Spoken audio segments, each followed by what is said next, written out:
What's up, guys? So today we're going to be reviewing this 2019 Nissan Sentra Nismo. Now, what is Nismo? Nismo is like Nissan's tuning division, and they specifically tuned this Nissan Sentra to be a little bit sportier, but they didn't tune it that much. So let's get into it. What are the differences between a normal Sentra? Now, first off, you get this dark chrome grille. Not that interesting, but look, here you get the Nismo badge with a little bit of the red is coming off right here. One thing I read about these cars is the paint chips easily. Looking at the front of this one seems like it's in pretty good condition. It looks like it doesn't have any PPV film. You also get this special body kit with the red right here, and then these LED daytime running lights that go into here. The normal model doesn't have that, and this isn't a vent right here, it just looks like one. You also get LED headlights. No full LED headlights. These are only LED low beam. So if you have your high beams on, it'll be like a yellow amber glow, which honestly, I don't really like that. I wish they would have gave you full LED headlights, but you get an LED headlight accent here, so that's pretty nice. Now, looking at the wheels, these are the special specific Nissan Nismo wheels. Honestly, I think these wheels look really good. I really like the design. And you get upgraded brakes in the front. That's one thing that's specific to the Nismo model. And then you also get a little bit stickier tires. So they did want it to be a little bit sportier. They also retuned the suspension and the shocks a little bit so that I guess it'll handle a little bit better. We'll see that when we drive it, see how well it handles. And then if you look up here, look, you get red right here, a red sticker. Yep, that's a sticker. You'll peel it off. I'm not going to, obviously. And you get black painted mirrors, turn signal in the mirror. And then down here is the special side skirt that's specific to the Nismo model. Another one of those red accents. I guess this does have the paint protection film, whatever this is. Let's move on to the back. These little air splitters. Nissan kind of writes it out a little bit, if you know what I mean, with these air splitters, but honestly, I think these look pretty cool. I like them. Let's move on to the back.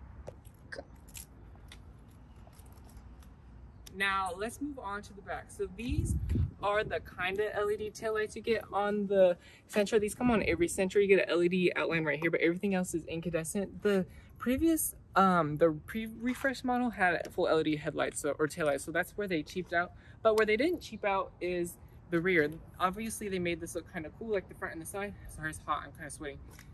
So you got a Nismo badge right here, more of that little bit black chrome, but you get this very aggressive bumper that I'm a huge fan of, and I like this like fake diffuser, real or fake, whatever you want to believe, with the red accents. And then this little reflector right here, people always, especially Subaru owners always love to add a aftermarket reflector right here. Nissan came with it from the factory, so that's pretty cool.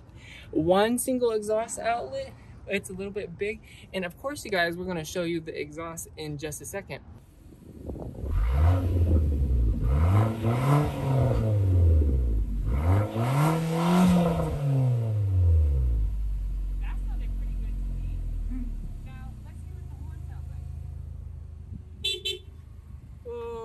I don't like, it's got one of those Honda Civic horns, unfortunately. Do it again. Let's show you the trunk. So, wow, that's a really flimsy trunk. I heard it shaking a bit when we were driving, so I don't know if it's the mod or... Wow, that kind of shakes when we open it. It must be that. It's kind of cheap. So, let's see if you could fit a body back here. Decent? Yeah, actually, honestly, you could, if you really tried, you could fit two bodies back here. Maybe if it was a baby, you could fit, I'm just kidding. Get the special Sentra floor mats, the Nismo ones. Pretty cool. But let's lift up this floor if there's anything interesting. You get a little spare tire down there. But that's about it. Pretty standard. All right, now here is the Nissan key fob that they literally have for like 1,000 years. No remote start on this, which really surprised me because Nissans have remote start on like most models. Like literally you could have like one of the cheapest Nissan models, you'll still get remote start, but they don't give it to you on like the one of the most expensive Nissan Sentra Nismos. But let's get in. So more of that chrome, that black chrome. Pressing that is how you lock it. No sensor on the back, which is kind of whatever. It's a Nissan, you don't really expect that. Press that to unlock it. Let's get in. Now, what's interesting about the interior, these seats. These are the special Nissan Sentra Nismo seats. These are like, I don't know if this is like a suede kind of cloth combination. It feels kind of like suede, but I think it's cloth. I really like Nissan's cloths. It always feels really nice. It feels a lot more high quality than most cars' cloth. The only thing is, if you're somebody who like stinks and you're like farting in your car a lot, it'll like stink up the car. Oh, I know, because I was friends with someone with a Nissan who was always doing that with similar feeling cloth seats, and the car always stunk. So that's something to know about Nissan cloth seats. No power driver's seat though. Not even lumbar support. I guess because it's a sporty car, you don't really expect that. But look right here, you can see it's starting to wear a little bit. I would cut that off with some scissors. But down here you also get, look, some special Nissan Nismo carbon fiber door sills with a little black accent right there. Pretty cool. Looking at the door panel, this is some of that. This is kind of weared a little bit. It's a 2019 vehicle. That's one thing. I feel like Nissan's cloth, it feels nice, but I feel like it wears a little bit. Red stitching right here. And this is all soft right here. This is actually a lot of nice soft material for a cheap Nissan Sentra. And then you get some of this carbon fiber, if you want to call it carbon fiber, it's probably plastic accent. And this is all scratchy, hard plastic up here, but it's a cheaper car. One touch windows is only on the driver's side, so you kind of expect that when you go with Nissan. But let's get in the car and show you guys how it is. All right, now let's look at the steering wheel, shall we? So this is the special Nismo, how many times are you going to say Nismo steering wheel? You get suede on the sides, and yep, it has worn a lot. That's what people always say about suede. It wears a lot, and this one has. You get a red, whatever this position's called, so you know when your wheels are straight. You get that on the top of the steering wheel. But this is worn too. Honestly, this wheel has worn a lot, and I'm not a fan of that. Now, let's go through the gauges, shall we? So when you press this button, you could just like scroll down. Honestly, there's not that much to really go through here. It's kind of confusing. Let's see. I think you press like source. I forgot what it was. I was just in it for a second. It's kind of a confusing gauge cluster to go through, and it doesn't really show that much relevant information. Like, I don't think it shows your speed, and there's not really much settings to configure in it. This one, so this car comes standard, well, not this car, but Sentras come standard with auto emergency braking, but this car doesn't have it, and you can get it on every other model, so I think that's dumb. They should have gave it to you. You don't get any other driver assistance. You don't even get blind spot monitoring. And then looking at this display is really small. I think they upgraded it in 2019, but I thought this was a 2019. I don't know, we'll put it on the menu. But when you go through it, there's not that much to do. It's like there's even less to do almost than in this setting, or than in the tiny little display. But if you hold this down, you go to settings, and this is all you can really do in the settings. It's not anything that cool to talk about. This is the Bose 8-speaker sound system, and honestly, this is very disappointing for a Bose sound system. This is probably one of the worst premium branded audio systems I've heard in any car. When you turn the music up, the volume gets really distorted. It doesn't get that loud, and then there's also barely any bass. So that's unfortunate. I thought Nissans had pretty good sound systems too. Let's put it in reverse and show you guys the backup camera. The backup camera is, I feel like for a Nissan Sentra, this is good enough. This is good enough. Obviously, there's no rear parking sensors or rear cross-check or traffic alert, anything. Let's put it back in park. Now let's point down to here. You get this more of that carbon fiber look trim with the red accent. This is specific to the Nismo model. No dual zone driver and passenger climate control. I thought this model came with it. I think there might be a package you're supposed to get, you can get on it that throws that in, but this one doesn't have it. You also get heated front seats. That's it. Just 2 level. It's got the old 90s button where it looks like this. At least you get heated front seats. That's nice. You also get push button start right here. That's standard on every model, and it comes with a little red ring around it. Actually, I think the base model didn't have a push button start. My bad. Here's one thing. This is not leather wrapped. You guys are probably like, well, this is a cheaper car. Honestly, a lot of cars in this class that aren't even like a Nismo model, like, or just like a normal model, will have a leather wrap parking brake. And since this is supposed to be like a cool special vehicle, I think they should have added that. Now this armrest is kind of soft. It's pretty decent. Down in here, you get 1 USB port, and this is pretty deep. I kind of like it. Let's close it up. This is pretty flimsy though, but that's okay. This is a cheaper vehicle. Looking at the dashboard, this is soft, so that's nice. At least they didn't give you a really cheap dashboard, because I know in the base model Nissan Sentras, the dashboard's really cheap and like this. Opening up the glove box. Wow. This is a huge glove box, you guys. I'm definitely going to put that in my TikTok, is how big this glove box is. But here's something I need to talk about. When we look back at the steering wheel, no paddle shifters. This is the CVT model. I know it's a CVT, but literally you get paddle shifters on like a Nissan Altima SR, and this is supposed to be, I guess, sportier than that.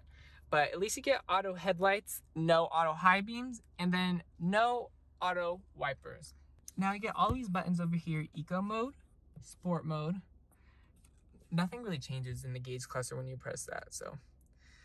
And then you get this really old looking gear for the window control or the mirror controls. That's okay though. I also forgot to talk about the door panels. These are this is a little bit small storage. I remember my Volkswagen Golf, which this car costed about $25,000 brand new. My Volkswagen Golf at the time costed about the same, and it had way bigger door panels. See, this is why I think Nissan kind of missed the mark with this vehicle. This vehicle wasn't very popular because for the price, there's just so many other options you could buy. You know, this has 184 horsepower and 177 pound-foot of torque paired to a CVT. Honestly, with that power, you could get a Mazda 3. You could have got a Volkswagen Golf, and it would have had a little bit less power, but would have had more torque. All for around the same price. They had more features. Like, this doesn't even have a sunroof, and this is like some really cheap material. But the lighting is LED, which kind of surprised me. But I feel like they kind of missed the mark. Like, yeah, it has a bunch of cool little styling upgrades. But I feel like when it really comes down to the money, there's a lot of better cars you could have got for the money. Looking at the back seat, these seats are really comfortable, but no armrest, which is unfortunate. No air vents, which you don't really expect that, but I know Volkswagen Jetta of this time, you could have got it with rear air vents. Then the Kia Forte could have got it with rear air vents, so some vehicles have it. And then no USB ports. I think that was an option. It would have been nice if this had it. And then no heated rear seats, but you don't really expect that in a Nissan Sentra. Honestly though, these seats are pretty comfortable. I like them. And I'm 6'3", and the headroom is a little bit tight, but I mean, honestly, just compromise. Literally just crouch it down like this. Like, oh no, my head's touching. Just change your seat position. Y'all don't know how to do that. I have enough knee and leg room. I am pretty skinny, so, but like, really, you could fit back here. If Ford Focus Mazda 3, way smaller than this. And then this is the same materials in the front. There's not really much interesting to talk about back here. Get a cup holder right here, but that's about it. Now let's open up the hood, you guys. Oh, I guess there's a little bit chipping paint. Look at this. Even though this hood, no swirl marks really at all. It's pretty nice. Now, what is this engine? This is the 1.6 liter 4-cylinder turbo that you could get in the SR Turbo Sentra. So this is basically, they didn't even add any horsepower for this engine. You could get this in a normal Sentra. And you could also get this in the Juke Nismo.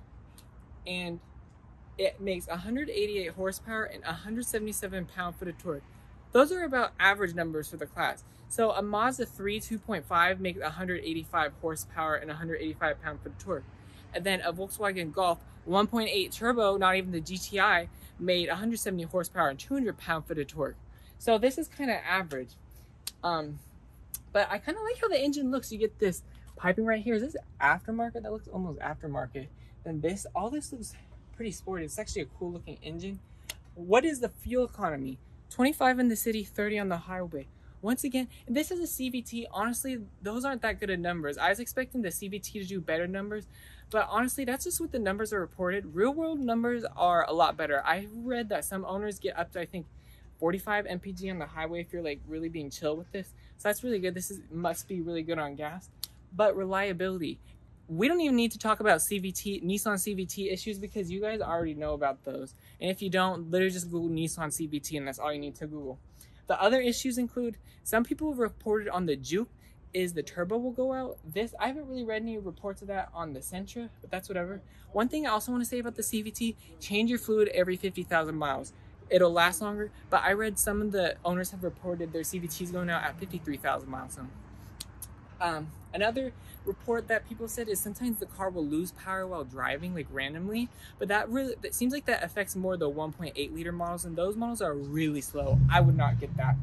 But this vehicle seems like it has a few issues, but no big issues like major engine failure or anything. It seems like the engine seems a little bit pretty fine. It's just like turbo failure sometimes and then CVT failures. That's kind of bad, but it's whatever. Now let's start the car. Oh, I forgot to say also the gauge. It has that little red gauge right there. I completely forgot about that, but I talked about everything else. We're gonna turn on the air because it is really hot, you guys. Now, let's set off. Now, people love to talk smack about CVTs. But when you set off, when you're just driving in normal drive, I kind of like it because you know how around town sometimes traditional automatics, they'll kind of jerk around a little bit, or they'll like be like not knowing what gear to be in.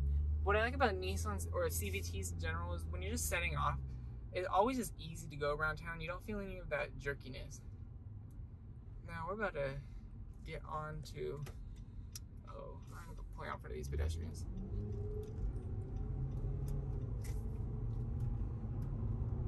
Let's go on the highway actually. We're not gonna make it straight. Okay. Let's make it through that green light. Half throttle. This has decent amount of torque. You know, the 1.8 liter Sentra is god awful slow, but this one, you're just going through town. This is pretty nice. You don't have to like rev it hard. It's just kind of effortless. Chester Mystery House. You've never seen it? Yeah, I have. I went years ago. All right, let's turn the AC off and gas it a little bit.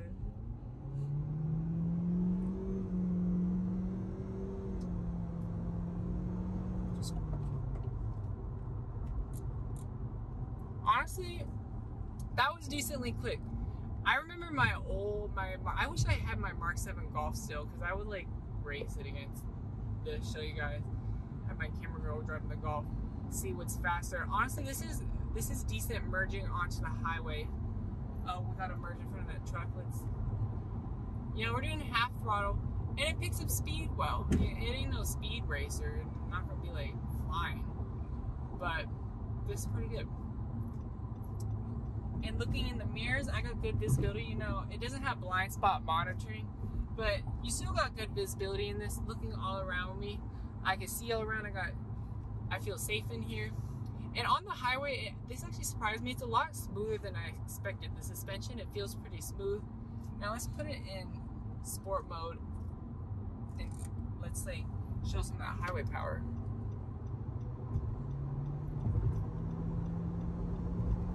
See, people talk smack about Nissan, the CVTs, but it keeps you in the power band pretty well. I'm gonna have to keep turning on the AC because I know everybody in the car is suffering. Let's put on max AC. Honestly, but kind of like feeling how this car is handling a little bit on the highway. I probably look like a drunk driver swerving a little bit, but I'm just testing the handling. It feels planted. The body isn't leaning. I like this. This feels decently sporty. This kind of feels a little bit similar to my Golf I had. I like it. It's kind of fun to drive. One thing I don't like is that the sport mode and the eco mode buttons are in kind of an awkward position, and they're right next to each other. If there's only one button, it would be a lot easier, but when they're right next to each other and you want to like put it in sport or eco mode, it's kind of like you have to look to see which one you're pressing. But what's nice is there's a traction control off button physically next to it, so you don't have to go through some menus and turn the traction control off. Oh, can you even turn the traction control on this? I wonder if you can even brake loose. So we were wondering where that rattlings come from. When you hit the bumps, you notice you'll hear a rattle from the trunk. All right, let's test out the 0 to 60. There's a cop right by there, so I hope I don't get pulled over, but I want to show you guys the 0 to 60. Slow down. And I just wanted to show you guys, these are good brakes too. I just wanted to show you guys 0 to 60 because I know everybody really wants to see the 0 to 60. That'll be the only 0 to 60 we do. Back into eco mode. While we're sitting in traffic, I want to talk about these seats. I forgot to talk about how bolstered they are.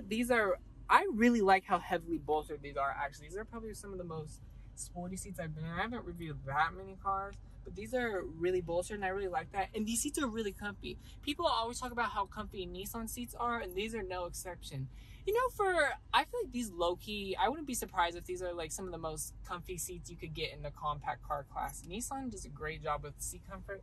And then this cloth quality, it isn't like, you know, that scratchy cloth you get in like a Ford or like a, I don't know, some other car.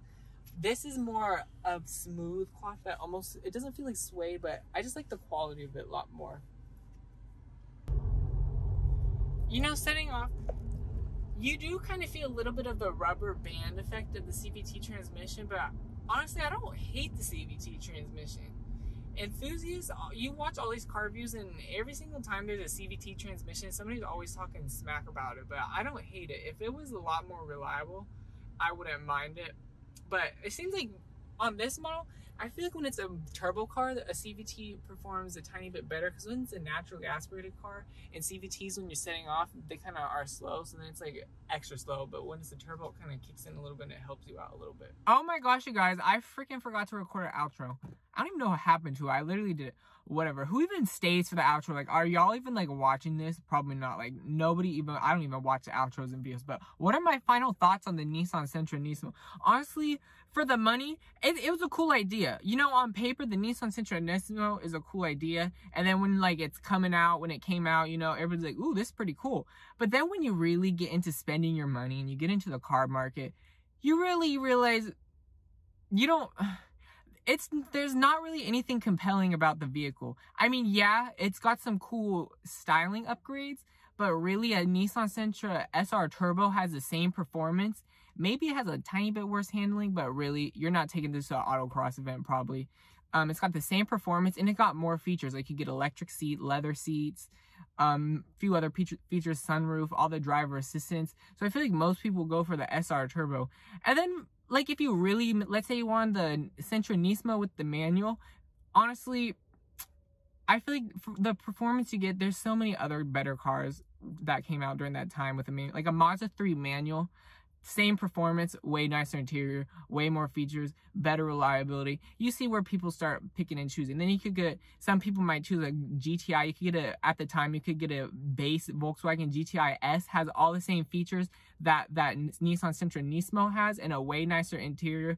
You see how people start picking and choosing. Plus, it's got more power, and you could get a DSG instead of a CVT. Honestly, and then the Hyundai Elantra Sport that has more power, and it doesn't come with a CVT. It has a DCT or a manual, and it has a little bit more features. See, I see why it wasn't that popular, because honestly, if it was my money, I probably wouldn't get it. And y'all saw how I was driving. It was so rattly.